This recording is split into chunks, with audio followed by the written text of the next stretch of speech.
12.7, 13, 13.6, yun, 4.1, 4.2, nag-switch on ang ating relay. So once again, sa low voltage disconnect tayo. Baba sa voltahe, 14.1 sa ngayon. 12.5 po ang yun, sa 12.4, 12.3. At ito na mga sir, ang nagawa kong schematic diagram sa binuo nating wiring kanina gamit ang LVD at external relay. Itong SSR na to.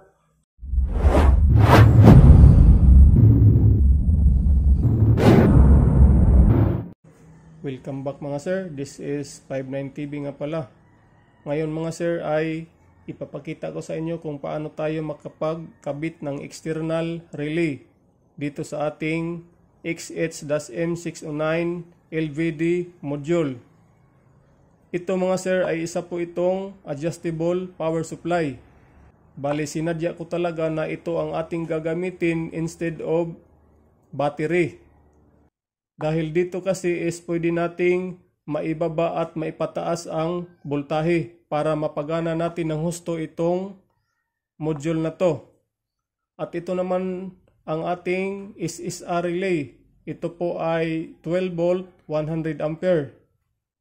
At dito sa main contact ng ating relay mga sir is connected po siya sa dito ating Benz power supply. So i-assume na rin natin to na ito ang ating battery bank, positive, negative.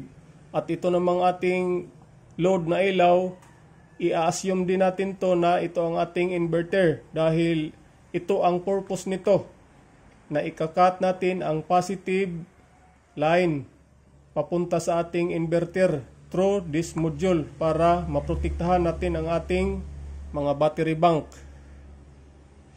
Ngayon, since okay na ang lahat na wiring natin, pataasan ko ang ating voltahe para mag-switch on ang ating module.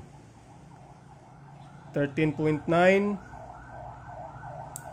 Yun, sa 14.1 po siya nag-switch on or nag-reconnect. So ngayon, tingnan muna natin kung ano ang naiset natin dito na low voltage disconnect at high voltage reconnect. Isang pindot. Nasa 12.5 po ang ating naiset na low voltage disconnect. Dito naman sa hysteresis, isang pindot, nasa 1.5 po. So 12.5 na kanyang low voltage disconnect plus 1.5 is nasa eksaktong 14 volts po ang ating high voltage reconnect. Yan, nasa 14 volts na tayo ngayon. Tapos umiilaw po ang ating load. So ngayon pababaan ko. Remember na ang ating naisit na low voltage disconnect is 12.5, 12.6, 12.5, 12.4. Yan. Nag-disconnect po siya sa 12.3. So mayroon pong 0.2 volts na discrepancy dito sa kanyang display at sa actual na pag-switch sa kanyang relay. At namatay ang ating load. So ngayon ulit. So pataas para sa ating 14 volts na high voltage reconnect.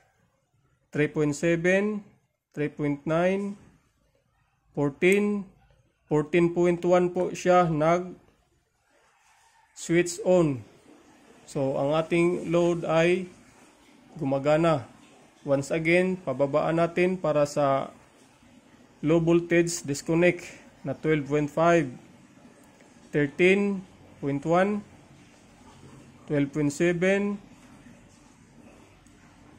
12.5, 12.3. Yun.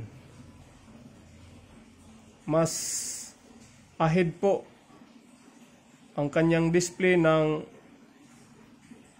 0.2 volts kaysa kanyang actual na pag-switch on off sa kanyang relay. So yun lang po kadali mga sir kung paano magkabit ng external relay sa ating mga solar setup. Mamaya punta tayo doon sa aking solar setup para sa actual wiring or pagkabit from battery bank to inverter natin. At ito mga sir ang ating schematic diagram. Ito po ang ating battery bank, inverter, LVD module, at dito ang may perforated box, ito po ang ating relay.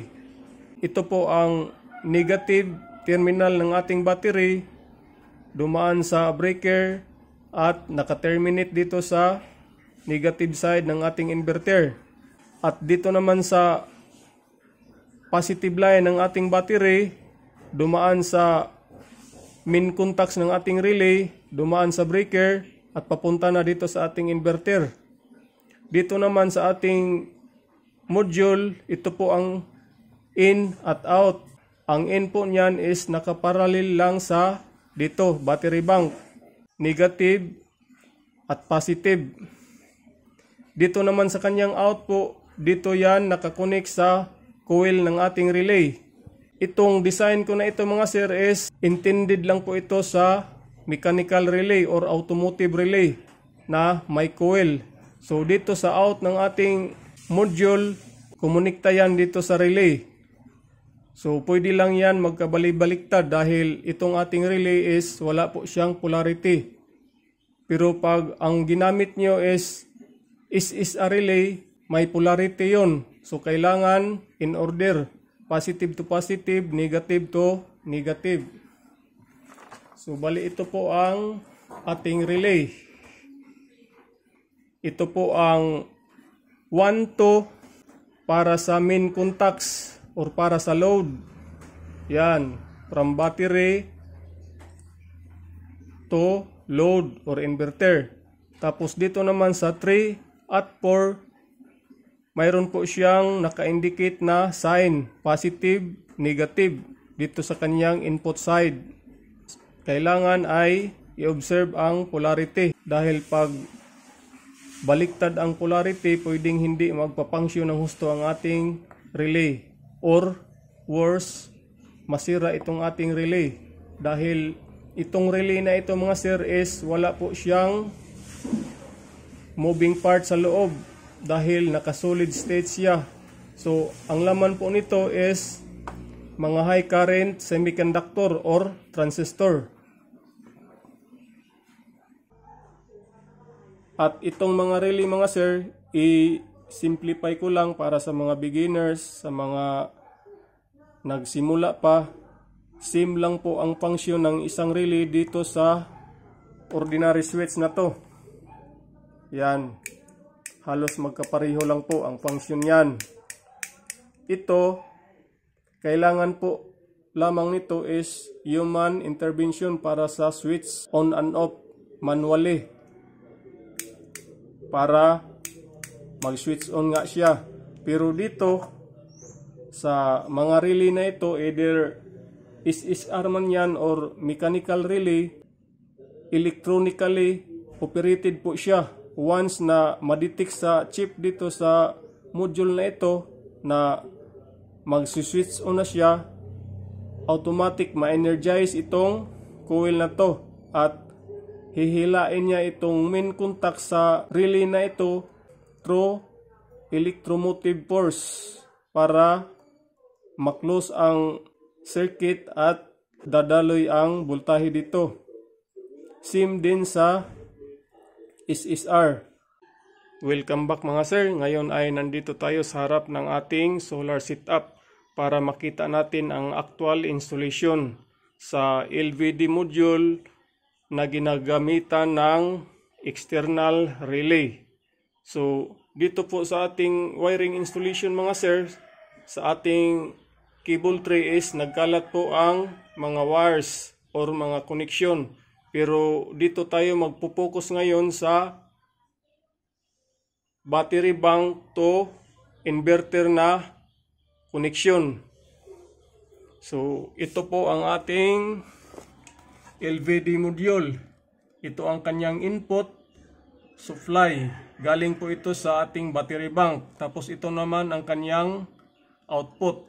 Siyempre papunta po ito sa coil ng ating mechanical relay.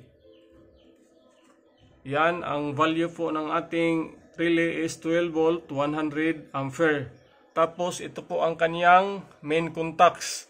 Itong sa baba po, galing po ito sa positive line papunta sa ating battery bank. At ito naman pong negative,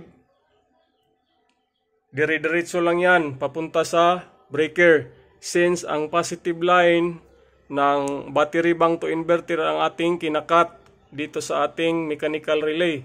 At itong sa ibabaw naman, syempre papunta po ito sa circuit breaker. Yan. Palabas at papunta sa positive and negative terminal dito sa ating inverter. So ganyan lang po kasimple mga sir kung paano magkabit ng LVD module dito sa ating solar setup para sa safety ng ating mga batteries. By the way mga sir, itong aking battery is VRLA, dalawang 12 volt 100 AH. Bali nakaparallel to kaya meron tayong 200 AH. So sa ngayon meron po tayong voltahe na 12.9. Dito naman sa ating ECC is merong 12.7 fluctuating to 12.9.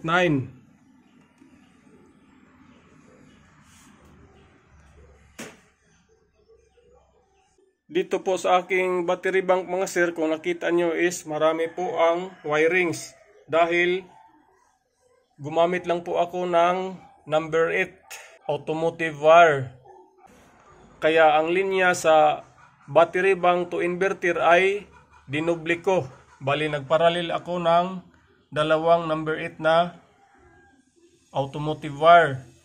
At ito naman pong isa, ang pangatlo is ito po ang galing sa ECC. Same din dito sa positive connection. Yan, tatatlong wire yan.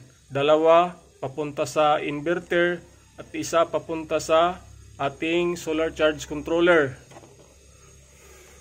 So that's all mga sir. Sana may natutunan kayo at may nabahagi akong konting kaalaman sa mga newbie sa solar setup. This has been 590B. Thank you mga sir.